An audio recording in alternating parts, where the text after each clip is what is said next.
SFI secretariat മാർച്ചിനിടെ blade ആരാണ് കൊണ്ടുവന്നതെന്ന് അന്വേഷിക്കുമെന്ന് ആഭ്യന്തരമന്ത്രി രമേശ് ചെന്നിത്തല. പോലീസ് ബ്ലേഡ് കൊണ്ടുവന്നിട്ടില്ലെന്നും ലാത്തിയും തോക്കുമുള്ള അവർക്ക് എന്തിനാണ് ബ്ലേഡ് എന്നും അദ്ദേഹം ചോദിച്ചു.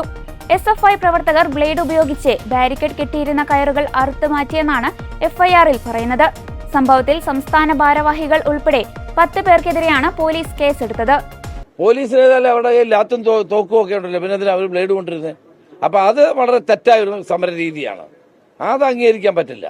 ഞങ്ങൾ ഓപ്പറേഷൻ തുഫാൻ ഒരു കൊടുങ്കാറ്റ് പോലെ കേരളത്തിൽ ആഞ്ഞടിക്കുകയാണ്. ഇന്നലെ ഏറ്റവും വലിയൊരു ക്യാച്ച് ഉണ്ടായി. ഏതാണ്ട് 18 കോടി രൂപ വില വരുന്ന ഹൈബ്രിഡ് ഗഞ്ച ഇന്നലെ പോലീസ് പിടികൂടുകയുണ്ടായി. ഈ ചെയ്തയാള് പെരുമ്പാവൂർ ACP താമസിക്കുന്ന ഫ്ളാറ്റിൽ അടുത്താണ് താമസം. ആ ഫ്ളാറ്റിന് നിരയിലാണ്, ഒരു ഫ്ളാറ്റിലാണ് താമസം. അപ്പൊ എത്ര കുശാഗ്ര ബുദ്ധിയോടുകൂടിയാണ് ഇവർ പ്രവർത്തിക്കുന്നത് എന്നുള്ളതാണ് നമ്മൾ കാണേണ്ട ഒരു കാര്യം. അതുപോലെ കാസർഗോഡ് ഒരു ഫാക്ടറിയിൽ നിന്ന് മിഠായി നിർമ്മിക്കുന്നു, വലിയ തോതിലാണ് നിർമ്മിക്കുന്നത്. കർണാടകത്തിൽ നിന്നുള്ള സഹായത്തോടു കൂടി കുട്ടികൾക്ക് കൊടുക്കാനുള്ള വർണ്ണക്കടലാസിൽ പൊതിഞ്ഞ മുട്ടായി ലഹരി നിറച്ച മുട്ടായി വിതരണം ചെയ്യുകയാണ്. വൻതോതിലുള്ള ആ ശേഖരം ഇന്നലെ പിടിക്കുകയുണ്ട്. അത് നിർമ്മിക്കുന്നതും അവിടെയാണ്. ആ നിർമ്മാണ ഫാക്ടറിയാണ് ഇന്നലെ പോലീസ് അറസ്റ്റ് ചെയ്ത് അതിലുള്ള ആളുകളെ അറസ്റ്റ് ചെയ്ത് പിടിച്ചെടുത്തത്. അപ്പം കേരളം മുഴുവൻ എല്ലാ സ്കൂളുകളിലും ലഹരി വിരുദ്ധ പ്രവർത്തനത്തിന്റെ ഏറ്റവും 2ാം ഘട്ടം ആരംഭിക്കുകയാണ്. ഓപ്പറേഷൻ തുഫാന്റെ 2ാം ഘട്ടം ഇന്ന് ആരംഭിക്കുകയാണ്.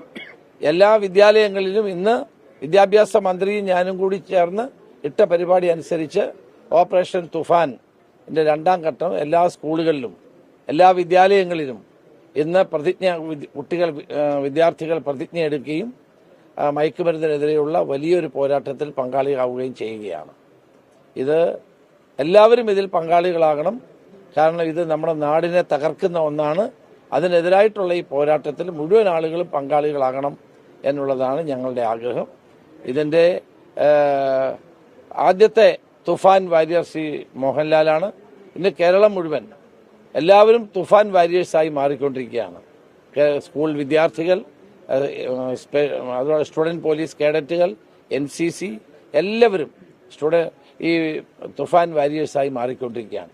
പത്രപ്രവർത്തകരും തുഫാൻ വാരിയേഴ്സായി മാറണം എന്നാണ് എൻ്റെ അഭിപ്രായം.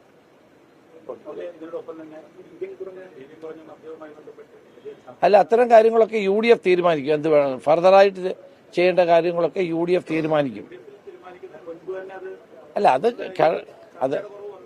ഇല്ല അത് ബഡ്ജറ്റിനകത്ത് അത് ഉൾപ്പെടുത്തിയിട്ടേ ഉള്ളൂ. മറ്റു കാര്യങ്ങളൊക്കെ നമ്മൾ UDF-ൽ കൂടി തീരുമാനിക്കും. മദ്യനയം ഉൾപ്പെടെയുള്ളത് തീരുമാനിക്കും.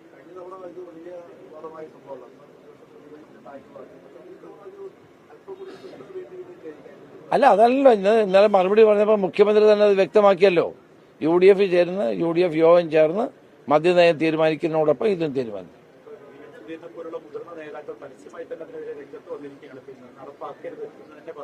അല്ല, അത് UDF കൂടി തീരുമാനിക്കും. അതാണ് UDF ആണല്ലോ തീരുമാനിക്കേണ്ട. ഒരു UDF ഗവൺമെന്റിനെ സംബന്ധിച്ചിടത്തോളം നയങ്ങൾ തീരുമാനിക്കേണ്ടത് UDF ആണ്. UDF-ൽ അക്കാര്യം ചർച്ച ചെയ്ത് തീരുമാനിക്കും.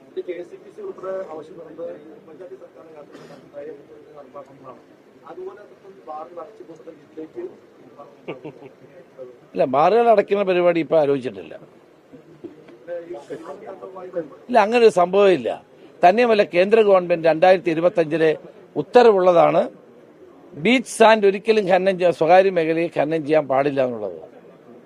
അതുകൊണ്ട് അത് അപ്രായോഗികമാണ്, അത് നടക്കാത്ത കാര്യമാണ്. കേന്ദ്ര ഗവൺമെന്റ് 2025-ൽ നിർദ്ദേശമുള്ളതാണ്. അതുകൊണ്ട് അതില്ല. തന്നെയല്ല, ബഡ്ജറ്റിൽ ഒരിടത്തും കരിമണൽ ഖനനം സ്വകാര്യ മേഖലയ്ക്ക് കൊടുക്കുമെന്ന് പറഞ്ഞിട്ടുമില്ല. ഇത് ആരാ ഇത് പറഞ്ഞുണ്ടാക്കുന്നത് എനിക്കറിയത്തില്ല. ആ ബ്ലേഡ് ആര് കൊണ്ടുവന്നാന്ന് ഞങ്ങൾ അന്വേഷിക്കുന്നുണ്ട്. ഏതായാലും പോലീസുകാരുടെ കയ്യിൽ ലാത്തിയിരിക്കുമ്പോൾ ബ്ലേഡ് കൂടെ കൊണ്ടുവരാൻ പറ്റില്ലല്ലോ. ഈ ബ്ലേഡ് ആരാണ് കൊണ്ടുവന്നത് ഞങ്ങൾ കണ്ടെത്തും. അതിന് നിർദ്ദേശം കൊടുത്തിട്ടുണ്ട്. ആര് കൊണ്ടുവന്നാലും അത് ഞങ്ങൾ പിടിക്കുകയും ചെയ്യും. ആരാണ് ബ്ലേഡ് കൊണ്ടിരുന്നത്? സമരത്തിന് വരുന്ന ആളുകൾ എന്തിനാണ് ഈ ബ്ലേഡ് കൊണ്ടിരുന്നത്? എനിക്ക് മനസ്സിലാവാത്ത കാര്യമാണ്. പോലീസിനേതായാലും അവിടെ ലാത്തും തോക്കും ഒക്കെ ഉണ്ടല്ലോ, പിന്നെ അതിന് അവർ ബ്ലേഡ് കൊണ്ടിരുന്നത്. അപ്പൊ അത് വളരെ തെറ്റായ ഒരു സമര രീതിയാണ്, അത് അംഗീകരിക്കാൻ പറ്റില്ല. ഞങ്ങളുമൊക്കെ വിദ്യാർത്ഥി രംഗത്തൂടെ കടന്നു വന്ന ഞങ്ങളൊരു ബ്ലേഡും കൊണ്ടുവന്നിട്ടില്ല. സമരത്തിന് പോകുമ്പോൾ. അല്ല പിന്നെ ആരാ ബ്ലേഡ് കൊണ്ടുവന്നത്? പോലീസാണോ? പോലീസിന് ബ്ലേഡിന് ആവശ്യമില്ലെന്നേ. ലാത്തിയും തോക്കും ഒക്കെ ഉണ്ടല്ലോ കയ്യിൽ. അത് ശരിയല്ല, അത് അംഗീകരിക്കില്ല കേട്ടോ. അത് സമരമാർഗമല്ല. ആ സമരമാർഗത്തെ അംഗീകരിക്കില്ല. നൂറുകണക്കിന് ബ്ലേഡ് കൊണ്ടുവന്നിട്ട് പോലീസുകാരെ വരയുകയും പോലീസുകാരെ ആക്രമിക്കുകയും ചെയ്യുന്ന നടപടി ഒരു കാരണവശാലും അംഗീകരിക്കത്തില്ല. ഞങ്ങളത് കണ്ടുപിടിക്കുകയാണ് ആരാണ് ബ്ലേഡ് കൊണ്ടുവന്നത്. അങ്ങനെയുള്ളവരെ അങ്ങ് നിയമത്തിന്റെ മുമ്പിൽ കൊണ്ടുവരും, ഒരു സംശയവും വേണ്ട. ഇതൊരു പുതിയ രീതിയാണല്ലോ കാണുന്നത്. ബ്ലേഡും കൊണ്ട് വന്ന് സമരം ചെയ്യുക, എന്നിട്ട് പോലീസുകാരെ ബ്ലേഡ് കൊണ്ട് വരയ്ക്കുക. അവരും മനുഷ്യരല്ലേ. ആ പണി നടക്കില്ല കേട്ടോ.